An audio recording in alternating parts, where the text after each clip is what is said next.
que você acha da caixinha de perguntas para o médico? Nossa, a caixinha de perguntas é, assim, crucial. Porque as pessoas, elas têm dúvidas hoje, elas perguntam pro Google, mas elas não confiam 100%. Então, particularmente falando, para mandar para um médico uma pergunta numa caixinha de perguntas, você vai sentir muito mais autoridade na resposta que você está obtendo. Então, o médico que faz caixinha de perguntas, ele já está ganhando ali uma fonte de conteúdos, tanto para ele fazer nos stories, porque você começa essa caixinha nos stories, mas conteúdos que podem virar depois conteúdos até mesmo no feed. Então, você vai criando uma rede onde você consegue reaproveitar aquele tempo e otimizar o tempo que você está consumindo, que a gente volta para a estratégia do custo, que a gente falou do custo de tempo. Então, você está gravando ali o conteúdo na caixinha e depois você joga para o feed esse conteúdo e dá super certo.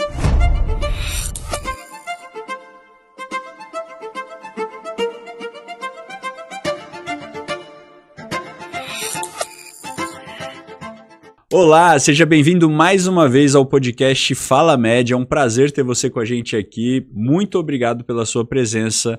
E hoje o assunto é um assunto que você vai gostar muito de saber.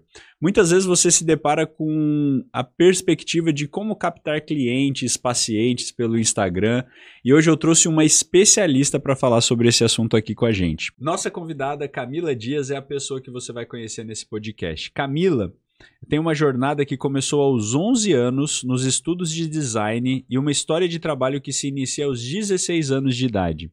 Ela já coleciona 9 prêmios em competições de empreendedorismo e inovação, incluindo algumas medalhas já em Olimpíadas de Administração e Empreendedorismo. Hoje, a Camila ela faz parte do Grupo Sentinone como estrategista, onde ela otimiza alguns processos que fazem com que vocês, médicos, possam conhecer e transformar suas vidas financeiras que a gente oferece por lá. Aliás, quero fazer um agradecimento aqui ao nosso patrocinador, o Grupo Sentinone. Se você ainda não conhece as soluções financeiras e a estrutura que o grupo pode te oferecer, não deixa de conhecê-lo, porque realmente pode mudar a sua realidade financeira. Então, prepare-se agora para conhecer um pouco mais sobre quem respira estratégia e inovação neste mundo desde muito cedo. Muito obrigado, Camila, pela presença. É um prazer ter você aqui. Conta pra gente um pouquinho quem é a Camila.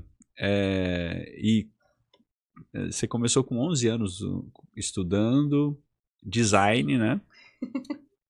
Eu agradeço primeiramente o convite de estar aqui hoje. E sim, eu comecei com 11 anos, mais por curiosidade. Eu gostava muito de fazer artes das pessoas que eu gostava, que eu era fã, então era mais por diversão. Só que ao longo do tempo, quando eu cheguei na minha vida adulta e precisei ali fazer algumas coisas para fazer investimentos que eu gostaria de realizar, eu comecei a trabalhar com isso que antes era um hobby. E aí, nesse processo de trabalhar com o design como hobby, eu identifiquei um gosto maior, não pela parte criativa, mas por quando as pessoas começavam a obter algum tipo de resultado por meio daqueles trabalhos criativos que eu fazia. Isso foi antes da faculdade já, então? Isso foi antes da faculdade. Eu escolhi a faculdade no processo em que eu comecei a trabalhar. Porque antes eu queria outro curso e comecei a fazer esse trabalho para custear meus estudos de maneira prática. E aí foi fazendo isso que eu descobri o que eu gostava. Porque antes eu não tinha muita certeza. Legal. Ô Cami, e quando você começou a ver esse mundo, você entendeu o que era estratégia. Quando você hoje fala sobre estratégia, como que você poderia definir estratégia para o público que está nos ouvindo? Certo. Para mim, a estratégia em si, ela não é sobre a ideia que eu desenvolvi para resolver determinada coisa. Antes, eu preciso pensar no problema. Então, eu vou pegar esse problema, vou entender ao máximo possível o que eu quero resolver com essa estratégia, para aí sim eu traçar quais são as ações, por que eu vou executar elas. Então, eu vou quebrar assim em partes menores para construir alguma coisa que seja a solução. A gente pode olhar para isso de uma perspectiva de diagnosticar ali o problema, identificar pontos para aí trazer uma receita. Então, eu acredito que seja nessa mesma linha de raciocínio. E aí, no caso, você usa estratégia voltada para negócios. Isso. E como que você acha que essa questão de estratégia voltada para negócios pode ajudar os médicos? Porque o que tem a ver estratégia com o Fala Med? Olha, estratégia, na verdade, tem tudo a ver com a realidade do médico. O médico, ele tá o tempo todo tendo que apagar incêndio. Então, ele tem que cuidar da clínica dele, ele tem uma vida financeira um pouco, muitas vezes, caótica, na verdade, porque ele recebe uma quantia de dinheiro maior que a média das outras pessoas, e é muito para organizar. Você tem que organizar também ali toda a sua rotina com seus pacientes e a sua rotina familiar, fora cuidar de você mesmo. Então, se a vida dele é apagar incêndios, de maneira prática, ele precisa ser estratégico para tudo na vida dele. E, assim, se o médico, ele segue uma linha de raciocínio onde ele procura entender a causa raiz de qualquer problema que ele tenha, para isso ele vai usar a estratégia para resolver. Então, ele sempre vai separar esse problema em partes menores, vai descobrir qual que é a origem, e o médico estratégico, ele sabe quando o problema dele tá numa clínica que tá ficando com custos altos demais. O médico que ele é estratégico, ele vai identificar se a equipe dele de marketing, caso ele tenha uma equipe, ela tá usando bem os investimentos que ele coloca, não por ele ter conhecimento em si da coisa, mas porque ele tá sendo estratégico o suficiente para identificar esses pontos. Onde que eu tô mais fraco, onde que eu posso melhorar. Ô Cami, e quando a gente fala de estratégia, a gente sempre pensa em onde a gente quer chegar ou no problema que a gente quer resolver, né? Quando a gente fala sobre isso com os médicos, qual é a relação de estratégia com inteligência de mercado? Olha, vamos lá. O médico, ele, em qualquer fase da vida dele, ele vai precisar ter uma receita e ele vai precisar se organizar. Então, ele tem que achar pacientes. Essa é uma fase. Uma das fases. Então, primeiro ele tem que identificar o problema que ele quer resolver, né? Sim. Ou isso, achar pacientes vem depois disso, não é? Então o problema é falta de pacientes. Tá. O problema é falta de pacientes, talvez. Então, ele pode ter problema com falta de pacientes. Ele pode ter problema com a ausência de uma clínica própria. E aí, nesses casos, muitos eles vivem de plantão. Falta de estrutura. Sim. Falta de pessoas. Falta de estrutura. Ele pode viver também falta de estrutura, falta de equipe. A equipe é um desafio, hein? É um grande desafio. A gente vê, assim, muitas vezes os médicos, eles se queixarem, né, de problemas com, por exemplo, atendimento de secretária. E eu mesma, como paciente, já vivenciei diversas vezes de falar com secretária, não receber ali um determinado retorno, ou a secretária te tratar mal. Então, é um relato que tanto eles trazem, mas como a gente vivencia como paciente, olhando de fora para dentro. Então, a inteligência de mercado é analisar, entender qual é o problema e pensar nas soluções que esse problema pode trazer. Exato, é porque você precisa olhar todo o ambiente, né? Então, dentro do ambiente, o médico ele pode estar passando por várias coisas, sejam esses problemas que a gente citou, sejam questões externas que fogem ao controle dele, por exemplo, mudança de regulamentação, regra do Conselho de Medicina e várias outras coisas que podem impactar ali, que é preciso manter uma linha estratégica. Eu gostaria que a gente direcionasse o nosso podcast hoje, pensando em como que esse médico ele pode ter um pouco mais de clareza, principalmente pelo Instagram, para captação de novos pacientes. A gente consegue fazer isso? Consegue. Porque vamos pensar então na falta de pacientes sendo o problema, tá? Porque quando a gente pensa especificamente, a gente consegue ter uma visão do que a gente pode fazer para ajudar esse médico a ter pelo Instagram.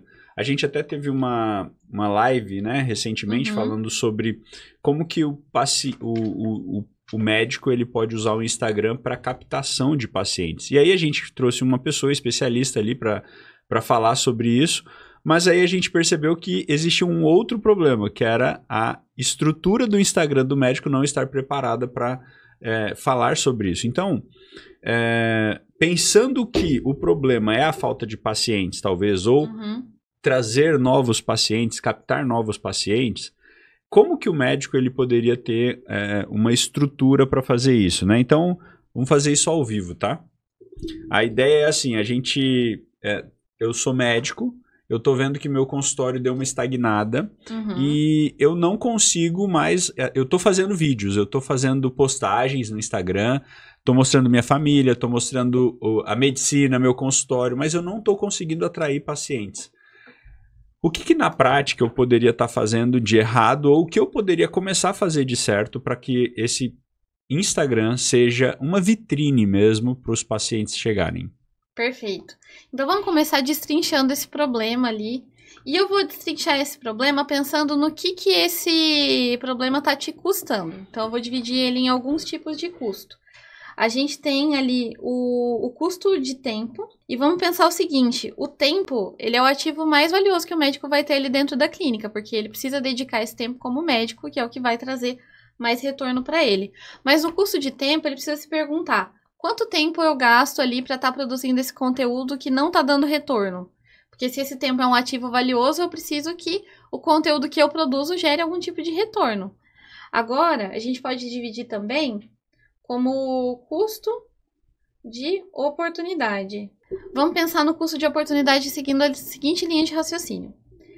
Esse tempo que eu estou consumindo, produzindo esses conteúdos, eu poderia estar aproveitando uma outra oportunidade? Eu poderia estar fazendo alguns contatos, procurando trabalhar com algum programa de indicações ali com os meus pacientes para que eu consiga atrair mais pacientes para mim mesmo ou não? E também em custo direto, ou seja, o que eu estou investindo, eu estou obtendo algum tipo de retorno? Será que tem algum tipo de investimento que eu estou fazendo em tráfego ou em equipe que eu possa otimizar de uma forma que eu melhore ali esse processo antes de qualquer coisa? E aí sim a gente começa a estruturar de fato uma solução para esse médico. E aí quando você pensa nisso, é tudo dentro do Instagram. Principalmente dentro do Instagram, porque hoje ele é uma das principais frentes de captação, mas não só, tem também o Google. Então você falou sobre custo de tempo, custo de oportunidade e custo direto. Direto. Custo direto. Custo direto seria dinheiro mesmo. Dinheiro, exato, o que eu invisto financeiramente para esse processo. Tá, mas eu queria ir um passo antes ainda, ou não sei se você vai tratar disso, né, nessas linhas. Eu acho que às vezes o médico, ele comunica no Instagram como se o Instagram dele fosse para outro médico. Você vai falar um pouco sobre isso ou não? Vou, beleza. Com certeza. Quando a gente começa a estruturar uma solução para esse médico, eu quis dividir ali em 2 princípios para que esse médico comece a organizar esse perfil. Então, vamos falar do foco como o primeiro princípio. Por que o foco? A gente tem, por exemplo, o caso do médico recém-formado.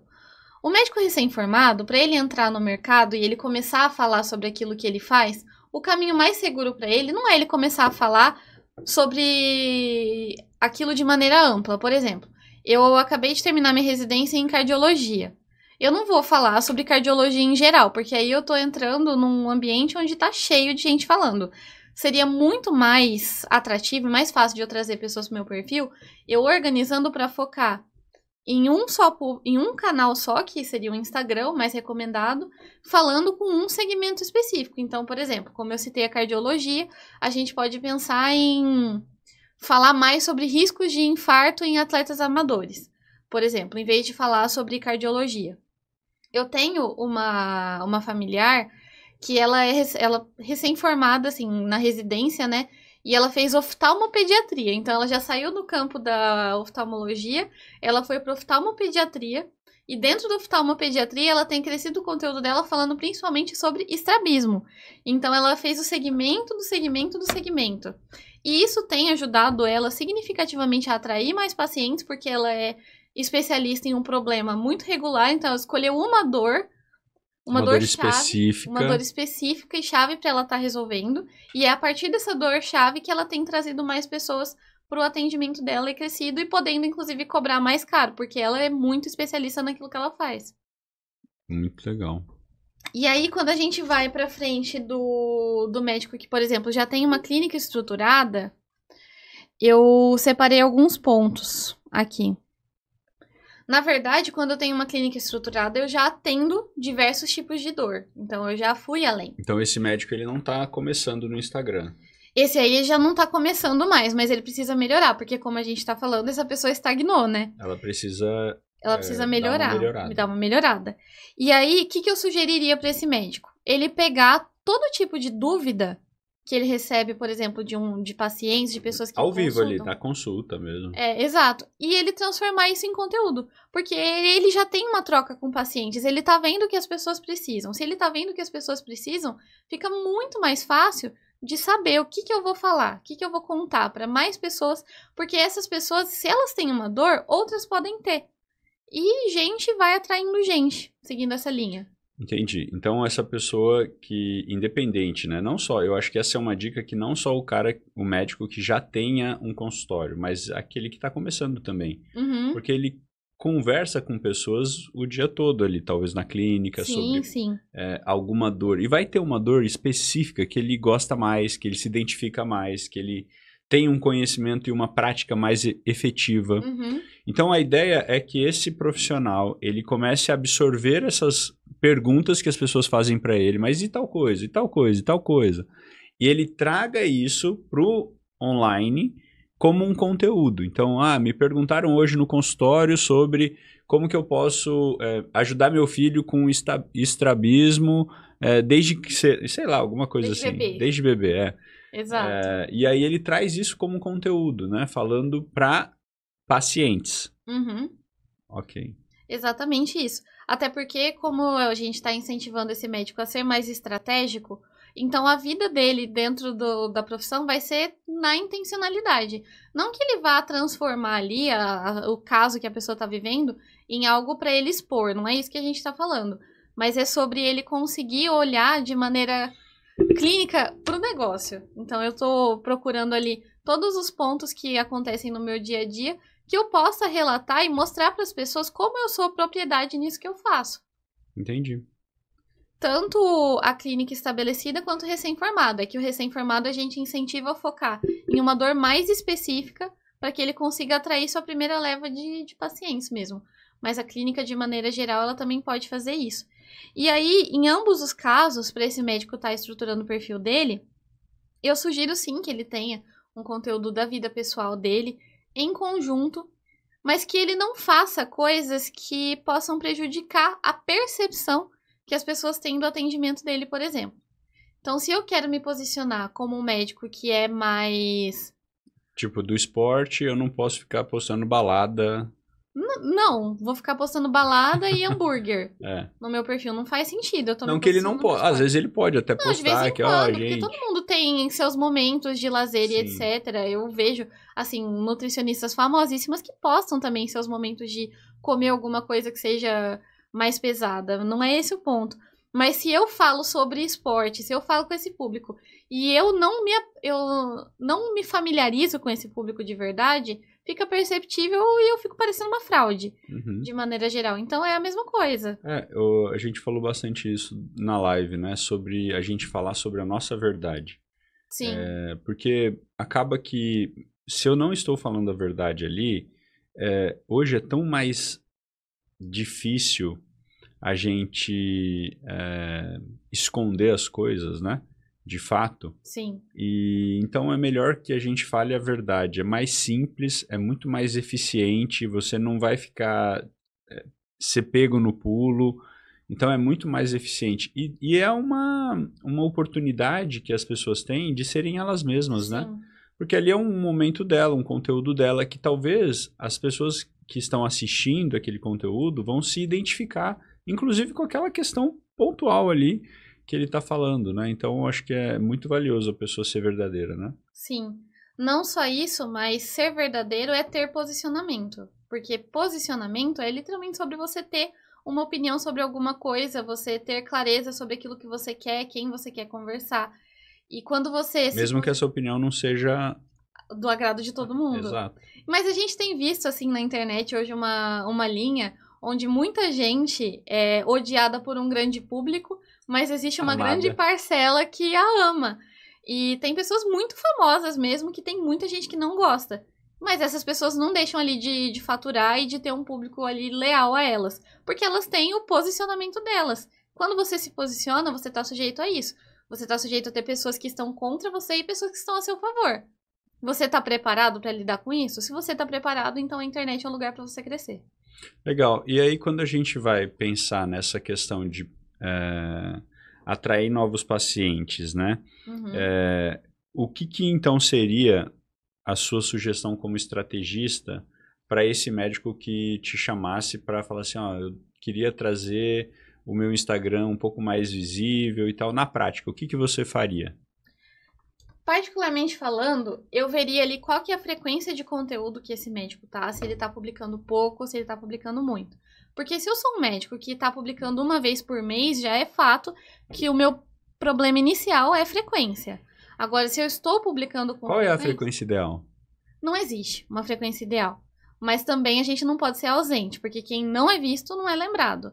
Mas frequência ideal não é exatamente a palavra que eu diria, mas se a gente puder aparecer 1, 2, 3 vezes na semana, já tá muito bom. Isso no feed. No feed, é. Nos stories, eu recomendo fazer com uma maior frequência para que você esteja ali sempre reforçando essa questão da dor do médico. Porque se ele tá atendendo ali uma leva de pacientes, seja eu recém-formado ou uma clínica, eu tenho várias dores ali que eu trato. Eu aparecer nos stories serve tanto para eu retomar esses pontos e estar sempre lembrando as pessoas de que eu sou especialista nisso, quanto serve também para eu lembrar as pessoas de que eu sou uma pessoa como qualquer outra. Então, que eu tenho uma vida normal, que, não sei, eu me exercito, o que eu gosto de comer, o que eu gosto de fazer em outros momentos. O story é um lugar literalmente para você contar suas histórias, seja como profissional ou como ser humano mesmo. Então ele pode fazer uma conciliação entre um pouco de trabalho, um pouco de vida pessoal, um pouco de lazer nos stories. Existe separação por completo da nossa vida pessoal e da vida profissional? Não. Não existe, tudo influencia. Uma coisa influencia porque a às vezes a pessoa, o médico ainda mais, ele tem uma perspectiva de autoridade muito forte, né? Uhum. Pela posição dele, as pessoas já o veem como uma autoridade. Então, quando ele fala sobre algum assunto, às vezes ele acha que ele precisa ser muito rebuscado, muito sofisticado, falar muito difícil. Mas não é esse o caso, né? Não é esse o caso, e principalmente olhando para como o mercado está agora, e com a chegada das novas gerações tendo poder de compra. Porque as novas gerações, elas querem criar conexões genuínas com aquilo que elas consomem. Então, eu tiro por mim mesma, que sou uma pessoa da geração Z. Eu gosto de comprar de pessoas que eu gosto. E não que eu conheça essa pessoa de verdade, mas porque ela criou conteúdos que trouxeram ali uma noção pra mim de que ela tem um determinado posicionamento. Eu me identifiquei com aquilo, porque aquilo combina com o que eu acredito, ou com o que eu quero ser, ou com como eu quero ser tratada, como é o caso de um médico. E por consequência eu começo a gostar dessa pessoa. Se eu comecei a gostar dessa pessoa, a tendência de eu pagar para ter uma consulta com ela é muito alta. E eu pago mais caro do que eu pagaria para outras pessoas, porque eu quero ter uma consulta com ela, porque ela se posicionou. Exatamente. Muito legal. E aí, tem algumas dicas que você poderia dar, práticas, assim, Camila? Então, assim, o que esse médico precisa dar atenção? Então, a gente já entendeu que ele tem que fazer postagens com frequência, tem que ser de uma linguagem mais simples, como se ele estivesse falando para um leigo mesmo, não para outro médico. Que mais? Esteticamente, assim, o Instagram tem alguma sugestão que você poderia trazer? Claro. Eu quero começar ainda nesse ponto da linguagem que você trouxe, porque o Instagram ali, ele não é para parecer um prontuário. O Instagram, ele precisa ser um lugar onde um paciente ele tá te ouvindo falar e ele tá entendendo. Se o seu Instagram parecer um prontuário, nada mais é do que uma pessoa que não entende nada sobre aquilo pegando e lendo letra de médico. Não é diferente da letra de médico. Você pode estar falando o mesmo idioma que eu não vou entender o que você está falando, porque é muito técnico aquilo. E eu preciso ali que o paciente, o médico trabalhe, principalmente nos sintomas que eu vivencio, nas dores que eu vivencio, para que eu possa ali me identificar com aquilo que ele está falando e entender se ele é uma pessoa que consegue ou não resolver o meu problema. Então, esse da linguagem é muito importante e é crucial. Estético ajuda principalmente se eu quero trazer uma percepção de valor maior que as pessoas têm em relação ao meu atendimento. Então, se eu sou um médico que quer cobrar mais caro, eu me posicionando com uma estética visual mais elegante, de fato, me ajuda nesse processo. Porque ali eu tô me posicionando também. Na escolha visual dos elementos ali que eu posiciono num perfil, eu tô trazendo ali que eu quero atender um determinado tipo de público. Agora, se eu começo a jogar umas letras que parecem umas letras de comédia, uns desenhinhos, assim, eu tô trazendo um outro tipo de posicionamento. Eu estou falando, olha, eu sou uma pessoa mais acessível. Agora, se eu vou para um lado mais elegante, eu crio uma percepção de valor maior e eu atraio pacientes que estão dispostos a pagar mais caro. Então, vai do tipo de público que você quer atender também. Mas, com certeza, o visual que você escolhe ali para o perfil impacta diretamente. Isso você está falando com relação ao posicionamento mesmo, né? Também design é posicionamento também. Sim. Toda a escolha dos elementos de marketing é posicionamento. Mas em qualquer caso, seja você um médico que quer cobrar mais caro ou que quer cobrar mais barato, um outro ponto muito interessante para você ter é a parte dos destaques. Os destaques organizados. Que é aquela parte que fica entre a bio e o feed ali. Isso, aquelas bolinhas ali entre a bio e o feed, exatamente. Porque ali nos destaques você vai conseguir trazer muito sobre quem é você, efetivamente. Você vai conseguir trazer sobre a sua formação. Então, qual que é a sua expertise nisso que você está querendo atuar e o que você tem a oferecer para essas pessoas. Porque assim você também está se posicionando de maneira que o seu perfil profissional, o seu perfil pessoal estejam ali evidentes para que essa pessoa possa criar uma conexão com você e comprar ali uma consulta com você. Ô Cami, e eu posso falar também, claro, com relação a... Tem algumas normas, né, que regem essa questão de depoimentos, de resultados e tal, mas eu, de uma maneira geral, eu posso comentar ou falar de alguma forma sobre isso? Eu posso falar sobre casos ali sem expor as pessoas, o né? Paciente. Exato. E mesmo o antes e depois hoje, ele tem ganhado uma permissão com algumas ressalvas, né? Mas eu posso publicar alguns casos de antes e depois sem ser possível identificar a pessoa. Então, se você não consegue identificar a pessoa, você consegue ali mostrar alguns casos. Tem, assim, uma série de regras do CRM que a gente precisa tomar cuidado, sim. E a gente não pode tratar, por exemplo, o Instagram como um ambiente de promoção. Eu não posso ficar falando consultas com 30% de desconto. Isso é um tipo de coisa que não tem condição para o médico fazer, tanto por percepção de valor quanto por regra, principalmente. E são regras, assim, muito extensas, se a gente fosse ficar destrinchando elas aqui. O que você acha da caixinha de perguntas para o médico? Nossa, a caixinha de perguntas é, assim, crucial. Porque as pessoas, elas têm dúvidas hoje, elas perguntam pro Google, mas elas não confiam 100%. Então, particularmente falando, para mandar para um médico uma pergunta numa caixinha de perguntas, você vai sentir muito mais autoridade na resposta que você está obtendo. Então, o médico que faz caixinha de perguntas, ele já está ganhando ali uma fonte de conteúdos, tanto para ele fazer nos stories, porque você começa essa caixinha nos stories, mas conteúdos que podem virar depois conteúdos até mesmo no feed. Então, você vai criando uma rede onde você consegue reaproveitar aquele tempo e otimizar o tempo que você está consumindo. Aqui a gente volta para a estratégia do custo, que a gente falou do custo de tempo. Então, você está gravando ali o conteúdo na caixinha e depois você joga para o feed esse conteúdo e dá super certo. Mesmo se ninguém te perguntar de início, você pode começar tendo uma constância de você mesmo colocar perguntas que as pessoas fazem para você. Então, vai lá, preenche, porque não aparece para ninguém que alguém te mandou. E é uma estratégia muito utilizada ali com quem está começando e querendo elevar a frequência que ela recebe perguntas nas caixinhas. Ela começa ela mesma a enviar algumas perguntas e ela mesma responder. Algumas perguntas que, assim, ela sabe que são interessantes para o público dela, que ela quer atingir. Ela mesma vai lá, ela abre a caixinha dela mesma e ela mesma vai lá e faz as perguntas e vai lá responder. Muita gente faz isso, não precisa ter vergonha. Eu conheço uma médica que hoje ela tem mais de 400 mil seguidores no Instagram. Hoje, mais de 80% dos stories dela, ela faz 30, 40 stories por dia, são caixinhas de pergunta. E realmente ela tem bastante assertividade com isso. O pessoal engaja demais ali, demais. É que, querendo ou não, as pessoas têm muitas dúvidas que elas nem sabem como perguntar. Então, elas começam trazendo a realidade delas. Porque, às vezes, o paciente não sabe contar que ele tem aquele problema. Ele não tem um diagnóstico, mas ele fala, nossa, eu sinto isso. Isso parece muito com um caso que você falou da outra vez.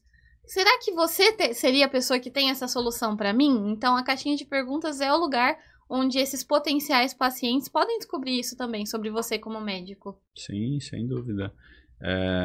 E sobre a bio, você tem alguma sugestão específica? A bio é aquela parte onde você se apresenta ali no Instagram, você põe seu nome e tal. Pode colocar um link, alguma coisa. Qual que é a sugestão que você daria para deixar esse Instagram mais organizado com o objetivo de aquisição de pacientes? Olha, eu sugeriria para esse médico ele trazer um ponto que dê algum tipo de clareza sobre a autoridade que ele é, o que ele faz, e eu incluiria alguma coisa que trouxesse... A cidade, você acha que é importante? Tipo, cirurgião plástico em Campina Grande. Acho, assim, muito importante. Você pode tanto trazer ali, quanto trazer no seu título, né, do Instagram.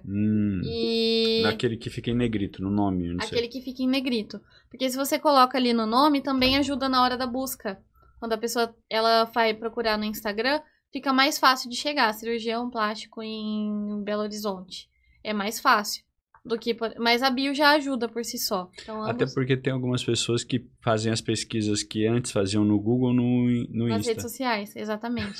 Tanto no Instagram quanto no TikTok. Tipo, cirurgião plástico em Belo Horizonte. Aí ele vai achar lá ele vai achar que colocou lá no nome dele.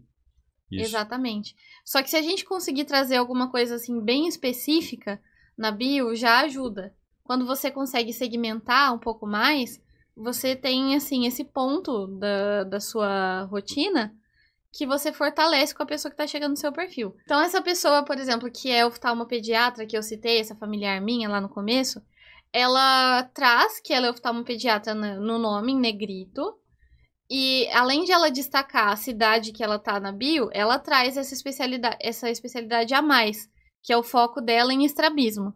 Então, vem o foco dela em estrabismo. Ela fala um pouco dela como pessoa ali, uma frase muito curta para identificar alguma coisa que ela goste. Nos destaques tem as coisas que ela gosta de fazer, por exemplo, corrida, esportes radicais, tem disso, mas tem também sobre o trabalho dela. Então ela começou recentemente aí também podcasts, ela tem feito mais vídeos falando sobre qualquer coisa que possa estar relacionada a estrabismo ou coisas que crianças com estrabismo vivenciam. Ela fez um vídeo que eu achei assim muito legal, que foi um dos primeiros vídeos dela, sobre um filme que lançou recentemente, que tinha um personagem que usava tampão. E crianças que têm estrabismo, muitas vezes elas usam tampão, que é o caso. E aí ela falou muito sobre a importância de criar essa identificação com um personagem. E veja bem, ela é médica, mas ela pegou um conteúdo que ela assistiu, uma coisa que ela consumiu, para transformar, que está relacionado com a dor que ela resolve e para falar sobre o que ela faz. E é a mesma coisa que a gente falou sobre ter um olhar clínico e você se posicionar. Mas tudo que você colocar ali no seu Instagram é importante para trazer esse posicionamento. Tanto os destaques quanto a mensagem que você traz ali na bio, tudo isso serve para as pessoas te acharem com mais facilidade, mas também para elas te verem mais como autoridade para quererem comprar de você. Muito bem, muito bem. E se você pudesse elencar, assim, 3 pontos que esse médico que nos ouviu aqui pudesse colocar em prática ainda hoje no Instagram dele, o que você sugeriria que ele fizesse de imediato? Organizar esses destaques, se não tiver organizado, porque ali...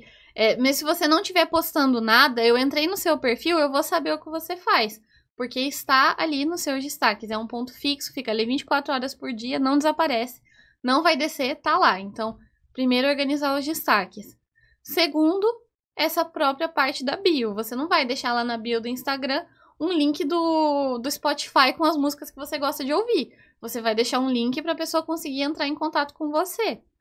E a terceira dica que eu diria é começar a pensar sobre o que eu vou falar. Qual a dor que eu quero resolver? Qual a dor que eu quero resolver? Porque se eu sei a dor que eu quero resolver, todo o resto vai se organizar. E aí, com relação a essa dor, sempre ele ter um foco de comunicação ali. Tipo, eu vou como você falou, sua prima, ela fala sobre estrabismo para neuropediatra, como Oftalmopediatra. oftalmopediatra. E ela focou nisso. É claro que ela tem outros conhecimentos, que ela pode atender outras pessoas, mas ela focou a comunicação dela para esse público. Exato. É a dor que ela mais quer se posicionar, que ela mais quer falar, que ela mais quer resolver. Então, a pessoa que está nos ouvindo também pode pensar nesse tipo de comunicação. Não falar sobre tudo, né? Porque senão... Porque se eu faço tudo, eu não faço bem nada. Nada bem feito, Exato. Entendi. É diferente quando eu sou, por exemplo, quando é o perfil de uma clínica. O perfil de uma clínica, ele pode falar sobre tudo porque ele tem diversos tipos de atendimento. Eu não olho para uma clínica com a expectativa de que ela resolva uma coisa só. Mas quando eu falo como médico, quando eu estou posicionando ali o meu Instagram pessoal, é importante que eu segmente pelo menos um tipo geral de dor. Mas eu sou um médico que já tem uma base maior de pacientes, eu até posso ampliar um pouco mais, que foi por isso que a gente fez aquela divisão lá no começo, em que o médico recém-formado, ele resolve um só tipo de dor em um só tipo de canal. E o médico que ele tem mais expertise, ele pode, por exemplo, ali, ele até criar um site, no site dele, ele começar a escrever artigos sobre todas essas dores que os pacientes possam trazer para ele que vivenciam. E isso vai fazer com que o site dele comece a subir também. Lá no Google, por exemplo, e ele comece a ser encontrado por mais pessoas. Isso é muito legal que você falou, Cami, porque na realidade é uma modalidade que veio para ficar, as pessoas validarem o que elas acham no Google pelo Instagram. Então o médico ele tá lá bem ranqueado, às vezes no Google, e a pessoa vai ver quem que é de fato esse médico lá no Instagram. Vai ver no Instagram. E aí ele não encontra nada, o Instagram é fechado, às vezes o Instagram... aliás, eu acho que essa é uma dica muito importante. Nossa! O Instagram do médico tem que ser aberto, né? As pessoas têm que encontrar você, né? Sim, se eu for procurar um médico no Google e eu achar o site e eu não achar ele no Instagram... O cara tá super bem ranqueado lá no Google. Se eu não achar ele no Instagram, eu vou achar que é golpe. A menos que uma pessoa que eu conheça tenha falado especificamente daquele médico, feito uma indicação, que é outra frente muito forte para médico conseguir paciente, eu não vou confiar. Eu preciso achar no Instagram. Então, o Instagram ser aberto, o Instagram ser esteticamente belo, com algumas sugestões aqui que você deu da bio, dos destaques, né, de frequência de postagens, né? E essas postagens não precisa ser nada tão rebuscado assim, né? Algo simples, mas que esteja harmonioso, né, com a comunicação dele. Harmonioso e que a linguagem seja muito fácil de entender e que ela pegue direto naquele ponto que eu quero resolver. Exato, na dor que ele quer resolver. Muito bem. E o que eu estava falando é que o médico ele precisa entender que essa é a nova realidade. Antigamente que as pessoas procuravam na listas amarelas, nem é da sua época isso, né? Não, eu tenho, assim, como relíquia algumas listas telefônicas em casa. Você pode guardar como relíquia, né? A gente não tem essa saudade, né, Ricardo? Nenhuma. Mas a ideia é que é a nova realidade, né? O Instagram é a nova realidade. Não é nova mais, né? É a realidade. Então, os médicos, eles precisam estar bem posicionados, eles precisam ser encontrados com facilidade, porque isso vai ajudar muito, inclusive para outros serviços que ele pode incluir depois que você tiver um Instagram organizado dentro do seu Instagram, para daí sim fazer um trabalho de busca ativa de pacientes, né? Porque até então a ideia é ele ter essa vitrine, é uma vitrine digital, mas que seja bela, de ser vista, seja interessante para aquilo que eu tenho interesse, né, como paciente, e que possa chamar minha atenção para eu, quando tiver realmente definido que eu vou resolver esse problema, busque esse profissional. Exatamente isso. Muito bem, Camila. Obrigado, viu? Muito obrigado pela sua participação. Tem muita coisa que a gente poderia falar mais ainda sobre isso, né? Tem, com certeza. Muita coisa. E acho que tem vários tópicos que seria interessante, talvez, a gente elencar, para você trazer algumas sugestões assim pontuais, né? Principalmente quando a gente fala sobre estratégia, porque é bem abrangente, né? Sim, porque querendo ou não, a estratégia você pode usar para resolver qualquer coisa na sua vida, absolutamente qualquer coisa. Desde organizar um jantar até organizar o futuro da sua vida inteira. Exatamente. E falar em organizar futuro, não deixe de organizar o seu futuro financeiro também, né? Claro. Quero agradecer você por estar nos ouvindo até agora. É um prazer ter você aqui mais uma vez. Obrigado, Camila, pelo tempo. Obrigado pelas explicações. Esse foi mais um episódio do Fala Med. Se você gostou, curte, compartilha, nos siga nas outras redes sociais também, Spotify, Instagram, YouTube. Vai ser um prazer ter você por lá também. Um abraço e até a próxima semana. Tchau!